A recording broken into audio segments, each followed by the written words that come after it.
I spent Christmas in a freezing truck with a man I'd just met. Then he said something that made me question everything I believed about strangers, about loneliness, and about the kind of miracle that only shows up when you've stopped expecting one. The snow had been falling since noon, thick and relentless, swallowing the highway whole. Amara Okonji sat behind the wheel of her stalled sedan, watching the world turn white through a windshield that had long since fogged over from her own breath. She was 31 years old, alone on Christmas Eve, driving back to a hometown that no longer felt like home, to a family gathering. She'd almost skipped because grief has a way of making holidays feel like a performance you're too tired to give. Her engine had died an hour outside of nowhere, on a stretch of road with no gas station, no houses, no signal bars on her phone. She had cried for the first 20 minutes. Then she had simply sat there numb, watching the daylight thin behind the storm clouds, wondering if this was how it would end. Not dramatically, just quietly, forgotten on the side of a road on the one day of the year, designed to remind everyone how alone they truly were. If you believe in kindness, in strangers who become lifelines, and in second chances arriving exactly when we've given up hope, hit that like button right now. Drop a comment telling me where you're watching from. Share this with someone who needs a little light today, and subscribe to Whispering Tales Stories so you never miss a story like this one. It was the sound of tires crunching through snow that pulled her back. A truck, an old one, rust curling along its wheel wells, rolled to a stop behind her. A man climbed out, tall and broad-shouldered, wrapped in a canvas jacket that had seen better decades. He knocked on her window with two knuckles, gentle, almost apologetic, as if worried he might startle her more than the storm already had. His name was Elijah Marsh, he told her, a long-haul driver who'd been making this same run for 11 years, delivering freight between cities that blurred together after a while. He had a face that looked carved by weather and worry in equal measure, deep lines around tired eyes, but there was something steady in his voice, something that made the panic in her chest loosen just slightly. He offered her a ride to the nearest town, but when he tried his engine, it coughed twice and died, defeated by the same cold that had claimed hers.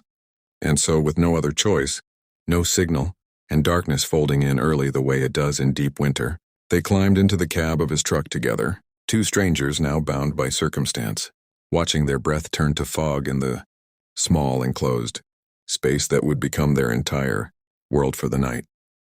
At first, the silence between them was heavy, the kind that makes a stranger's presence feel louder than any words could. Amara pulled her coat tighter and stared out at the snow, replaying the last conversation she'd had with her mother before she stopped picking up the phone altogether. The argument that had splintered, something in their family 2 years ago and never quite healed. She hadn't told anyone she was driving home. Not really home to celebrate, but home to try one more time, to fix what was broken before her mother's health made that impossible. Elijah didn't push her to talk. He simply reached behind his seat and pulled out a thermos, poured what little coffee remained into the cap, and handed it to her without a word, the steam rising between them like the only warmth for miles. He told her eventually about his own Christmases spent on roads just like this one, about a wife he'd loved and lost to illness 4 years back, about a daughter he hadn't spoken to since the funeral, because grief had turned them both into people neither one recognized.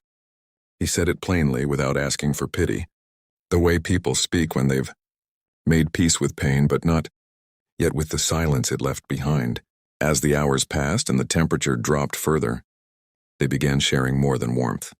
Amara found herself telling him things she hadn't said out loud to anyone, about the guilt she carried for walking away from her mother, about how she'd convinced herself that distance was easier than forgiveness, about how she'd spent this Christmas Eve almost relieved to be stranded because it meant she didn't have to face what she'd been avoiding.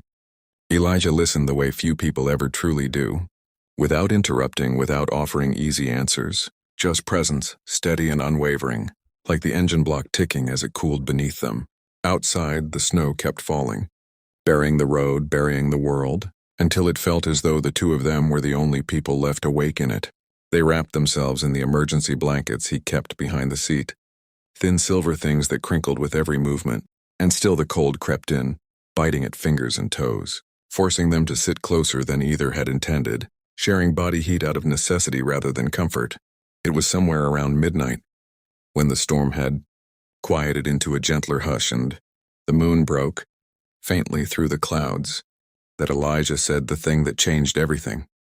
He turned to her, his voice rough from the cold and from something deeper, and told her that he almost hadn't stopped his truck when he saw her car on the roadside. He said that for years he had been driving these same routes not just for work, but because moving felt easier than staying still with his own thoughts, easier than sitting in an empty house that still smelled like his wife's perfume, easier than picking up the phone to call his daughter and risk hearing her hang up. He said that something about seeing Amara's taillights blinking weakly in the storm had reminded him of the exact moment he'd needed someone to stop for him years ago, and no one had. He told her that maybe the reason their engines had both failed on this particular stretch of road, on this particular night, wasn't coincidence at all, but a kind of quiet mercy, a chance for two broken people to remind each other that reaching out, however frightening, was still worth doing. He said that if she loved her mother even a fraction, as much as he still loved the family he'd lost, she owed it to herself to fix what could still be fixed, because some doors close forever, and the ones that don't should never be taken for granted. Amara sat with his words in the dark, feeling something crack open in her chest, not painfully this time, but like a window finally letting in air after being sealed shut too long. She realized then that she had spent 2 years punishing herself and her mother both for a wound that could still heal, if only she let it. When dawn broke, pale and golden over the snow-blanketed highway, a passing plow driver spotted them and radioed for help, and within the hour, a tow truck arrived to pull both vehicles free. Before they parted ways in the frost-lit morning, Amara asked Elijah for his number, not out of politeness, but because something in that long cold night had made her believe that some connections, however strange their beginning, deserved to continue. She promised to call him after she saw her mother, and she meant it. She drove the rest of the way with her hands trembling on the wheel, rehearsing apologies that no longer felt heavy.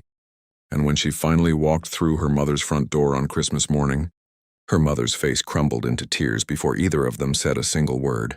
They held each other for a long time, the kind of embrace that repairs years in seconds, and later, when Amara stepped outside to call Elijah and tell him she'd made it, she found herself smiling into the phone for the first time in longer than she could remember, grateful for a stalled engine, a stranger's kindness, and a truck that had somehow become the warmest place she'd ever spent a Christmas Eve. If this story touched your heart even a little, please take a moment to like this video, leave a comment, and share it with someone who might need a reminder that strangers can become blessings and that it's never too late to reach out to the people we love. And before we go, if you've made it this far, comment the word grateful below so I know you felt this story the way it was meant to be felt. Merry Christmas, and thank you for spending this quiet, snowy story with us here at Whispering Tales Stories.